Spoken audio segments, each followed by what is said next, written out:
love making videos, but I kind of hate what this career has become. Now, what do I mean by that? See, traditionally, you could go to basically LA or even Atlanta and you could get a video production job and you could work your way up within the film industry. That has all kind of died. Like TV shows are not happening and all of that stuff is just not happening. So basically what that leads to is that most of us video people are having to get scrappy and think of different ways to make money. So that makes everybody go to B2B sales or content creation or all these different things. The part that is becoming increasingly more difficult is just constantly having to justify your price. So an example of this is if you are selling a product that immediately solves a problem, like for example, a plumber, are your pipes broken? Well, okay, there you go. You buy a plumber. With video, since you can't, it's almost like a commodity or a luxury item. You have to convince people that it's something that they need. I find that these days, like all of the creative stuff just essentially goes to the back burner, and essentially the selling part is the forefront of video production, which can sometimes obviously be very frustrating because it's difficult to sell people on a product that they don't technically need. So you have to reframe the conversations into less of, hey, this is what we can produce, and more of, hey, this is the results that we can deliver. And usually that means you have to be able to promise them a return on investment via sales. And even then, that can be difficult to justify sometimes when there's the introduction of AI tools, and also some businesses are able to get away with filming their own content, and that just works for them. It works for them to have the Gen Z employee make TikToks. They're able to get ROI on that, so they don't really need a video production agency. This is mostly just me venting about the state of the industry. I saw a post on Reddit that I thought was really interesting and really articulated everything that I'm feeling, so I'm going to read some of that. Usually us video people get into video production because we are attracted to video and filmmaking and all these creative pursuits, not necessarily because we want to do sales. And I guess nobody wants to do sales, right? Like a plumber doesn't want to do sales. But again, I feel like it's increasingly easier to sell a service that people already desperately need than something that is a little bit more of a luxury, if you will. This comment shows a bit of what I'm saying. So the biggest problem with videography is that it is still very hard to convince many brands and companies that they need it. And nowadays they can get more organic reaches through videos compared to still images. In their mind, it is not necessary. Not like a plumber, painter, or window companies like you mentioned. Not like plumbers, painters, or window companies.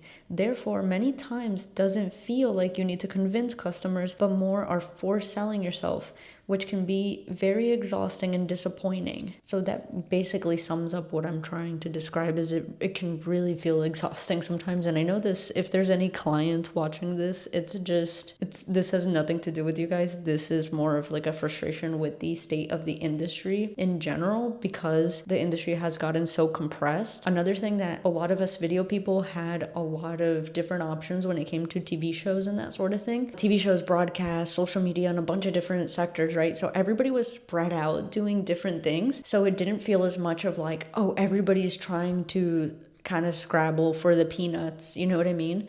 Like, not to be negative, but that's just the state of the current industry. It's been a grind. I've been doing this for 15 years. It's stressful. It's feast or famine cycle. The feast or famine cycle is real, and there's a lot that people never see. I've spent hours on proposals that never even got a response. I wouldn't trade it. I make a good living, be my own boss, own a home in California, get to be creative, travel, and tell stories for a living. I'll take the bad with the good. So I think at the end of the day, that's kind of what you deal with, is that you would still do it even with the suck, you know what I mean? You know, obviously it's still possible to make it in the industry. It's still possible to do a B2B video agency, to sell video packages. But I think the days of you sell a video and then it's like, here, good luck with your video, that's kind of completely done. Now you have to be offering other things on the top, whether it's social media marketing and making ads campaigns and doing all sorts of different ventures within the realm of advertising your business. Also selling content packages. Like a lot of times it's like us video people, we want to be like, okay, tell me scope first. But a lot of people hiring video have no idea what the scope is. They don't even know, they haven't even thought about video. Like they know they kind of have to do it, but like they're not really that in tune. It's also not a lack of leads or a lack of getting in front of the right people, because you're getting in front of the right people. Like it is working. working, you're getting in front of business owners and such. It's just about having to explain to them what is important and how they need to do it and etc., which can be really frustrating and honestly like sometimes burnout inducing. I'm personally trying to get better about doing more packages, because with the packages it's like you're the guaranteed deliverables that you're gonna get. Again, this video is mostly for video people, so it's not like if you're a client watching this, it's just a random vent, but it's the gap between deliverables and knowing the scope of how difficult and challenging a video production can be, and closing that gap between offering a package. But I sometimes fear that if you undersell the packages, then you essentially buy yourself more work. Does that make sense? So I can go and sell my heart out and immediately sell a package for pennies on the dollar and just like and churn this. But then I have to do the creative work on the back. And so I know the struggle and the amount of work that is required for these videos and for these different ventures, right? So if you sell way too hard, then you are buying yourself way more work than is worth it. Does that make sense? So say I oversell a package because I'm like, all right, I'm going to hook this client. And then on the back end, like it is so much work to do it and fulfill it to a point that this client is expecting because I oversold. I guess you solve all of those problems by just charging high rates by default. So even if you accidentally overscope or oversell, then it's still worth it. But these days I'm finding a lot of businesses are budget conscious, right? So doing that it can be a bit difficult. Sales is the hidden tax of creative work. You're running a business that makes videos. Separate your identity from the rejection. The craft is still good. The market is just hard right now. I agree with that really heavy. I think that right now is a very challenging time. I think a lot of people are being budget conscious. I think a lot of businesses are scared to spend on weird stuff that they don't need. And so I think that's also affecting the industry as a whole. This is the reason I don't do video as a career anymore. It's just my own personal projects.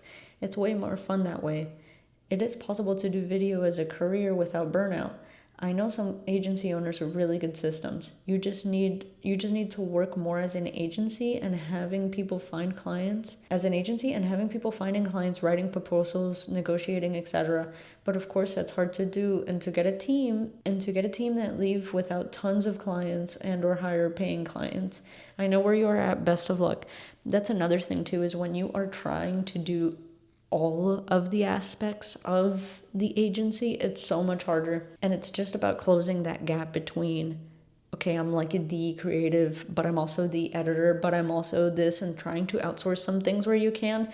But that can be difficult when you're like trying to break even on the ad spend to put yourself out there, plus because every month to get in front of these businesses, unless you're some sort of networking genius, you are burning money on ads. You essentially make enough money to cover your bottom line and to cover the ads, and then you're still, so like hiring someone in between that or hiring a video editor and stuff is like, it can be difficult unless you have the volume. So that's where I'm trying to get to, but it takes a ton of work obviously and just a lot of time. I think the key is over time, people will just stick onto you and work with you on a longer term basis. So then you don't have to keep searching as much for new people. I mean, you still want to keep like a flow of cold clients. We'll get to the point where the clients repeat themselves. So then you don't have to advertise as aggressively anymore. The worst part is having to justify why you cost more than some kid with an iPhone or some fake AI tool. Clients think that video is just pressing record and don't understand any of the prep or editing that actually goes into it. I share the exact same feeling. Honestly, the last 2 years or so have been super tough. I'm a DP and run a video production agency, and while my company is doing well, I feel like I'm having less fun overall. Last year was the worst. I was getting work I thought I'd never get, but at the end, creating work that I wasn't super proud of and got so burnt out it was time to take time off. And then they kind of go on about how now the sets have become smaller and smaller crews and everything, and that's very true. I used to get on sets where it was like video productions and with teams and producers, and people would fly in from different parts of the world, and now that stuff is kind of gone. I mean, there's still a select amount of people that are working in that universe, but it's way more constricted than it was before. It's not that professional high-level work is not there, it is, but it's just way harder to get into and way harder to do that. But let me know what you guys think.